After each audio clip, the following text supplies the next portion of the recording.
গণতন্ত্রের বিরুদ্ধে, গণতন্ত্রের পক্ষে, এটি যদি বুঝতে এই সরকার ব্যর্থ হয়, এর থেকে দুঃখজনক ঘটনা আর দ্বিতীয়টা থাকবে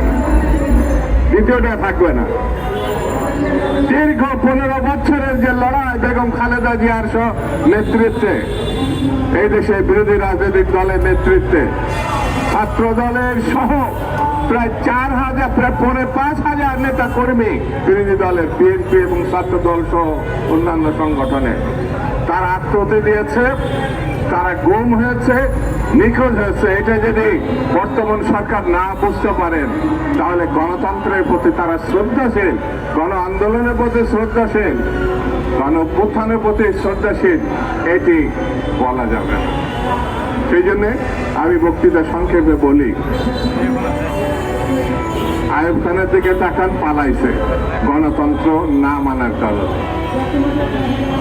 শেখ মুজিব একদল করার কারণে তার ভয়ঙ্কর বিপজ্জনক যুগান্তক ঘটনা ঘটেছে গণতন্ত্র না মানার জন্য। শেখ হাসিনা ক্ষমতায় ছিলেন, বাংলাদেশটা তছনছ করে ফেলেছে শুধু ক্ষমতার পূজারী, গণতন্ত্র মানেননি, তাকে পালাতে হয়েছে।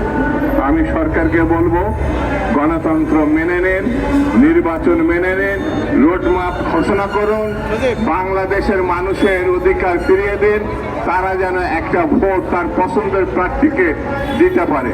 এটি মেনে নিন, দেখবেন রাতারাতি সকল সমস্যার সমাধান হয়ে আসবে। আজ এটা যদি মানতে না পারেন, তাহলে বুসকাবাসকে বেঁধে রাখা ভালো। এই কারণে গণতন্ত্রের কোনো বিকল্প নাই।